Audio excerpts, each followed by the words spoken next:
इसमें कोई दो राय नहीं है कि इस मुल्क के अंदर इंसाफ के हवाले से नशेब फराज आते रहे। वो अदवार भी आपको याद होंगे जब मौलवी तमीजुद्दीन के केस में किस तरह जस्टिस कार्निस ने डिसेंडिंग नोट लिखा था, और फिर वो भी दौर आपको याद होगा और उन जज साहब का भी नाम याद होगा जिन्होंने पहली मर्तबा नजरिया जरूरत को इंट्रोड्यूस करवाया। और फिर जस्टिस कियानी जैसे अजीम लोग भी आपको याद होंगे, और वो जज भी आपको याद होंगे जिन्होंने बाद में, बहुत बाद में ये कहा एक इंटरव्यू में कि former prime minister Zulfikar Ali Bhutto sahab का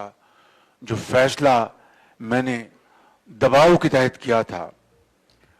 और वो जज भी आपको याद होंगे जस्टिस शफीउर रहमान, जिनके जवां बेटे की उनकी वो इंतकाल कर गए और वो जनाजा पढ़ाने और दुआ खैर करने के बाद फिल फॉर वापस आए और अदलिया में अपनी जिम्मेदारी संभाली। और फिर आज के जमाने में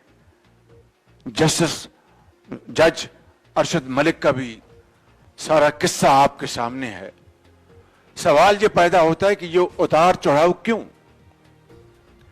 इन 73 सालों में ये गहराई और ये ऊंचाई क्यों? उसकी वजह यह है कि मुख्तलिफ अदवार में डिक्टेटर्स ने अपने मर्जी की अमेंडमेंट करवा के अदलिया को भी बहुत ज्यादा कमजोर किया, और फिर उनके दिफा के लिए और उनको स्ट्रेंथन करने के लिए जो काम सियासतदानों को और सिविल सोसाइटी को करना चाहिए था, वो शायद उस स्ट्रेंथ के साथ ना हो सका। और फिर यही वजह है कि हमने ऐसे जजेस भी देखे जिनके मैंने अभी नाम लिए हैं, और मुझे अफसोस है, मुझे अदलिया के हम सबको एहतराम है और मुंसिफों का हम सबको एहतराम है, लेकिन वो चंद लोग मुंसिफ की शक्ल में जिन्होंने डिक्टेटर्स को, जो उन्होंने मांगा भी नहीं था, और आइन में आइन में अमेंडमेंट करने का इख्तियार दे दिया कि आप ये आइन में अमेंडमेंट कर लें। ये है वो दिल खराश वाकयात, ये है वो एक बदनुमा धब्बा हमारे इस इंसाफ के चेहरे पे,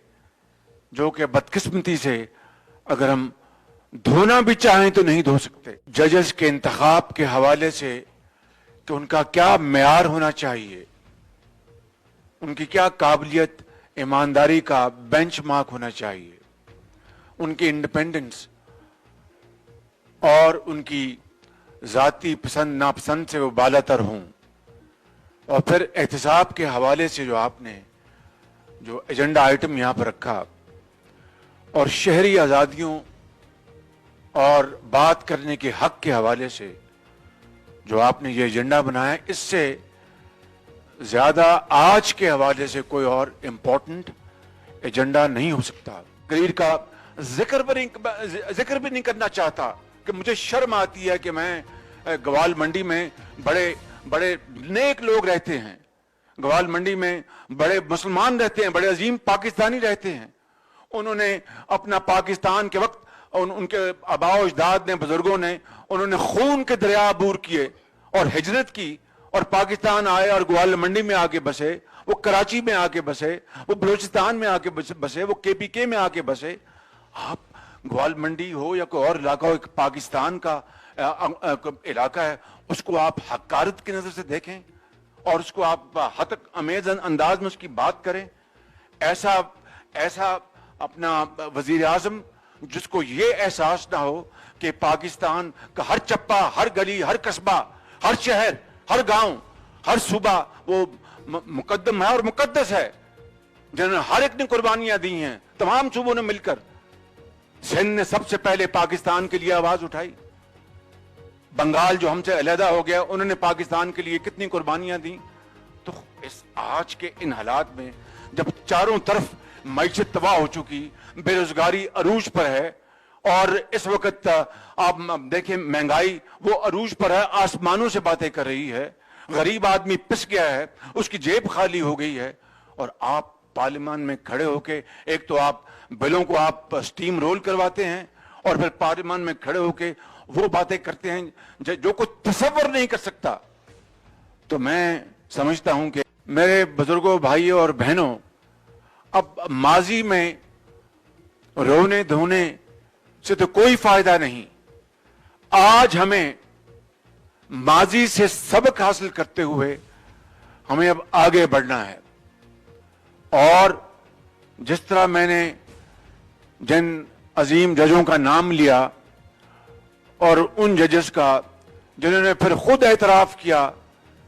मेरा ख्याल है जस्टिस मुनीर ने भी कहीं बाद में एतराफ किया कि ये प्रिंसिपल ऑफ नेसेसिटी जो था,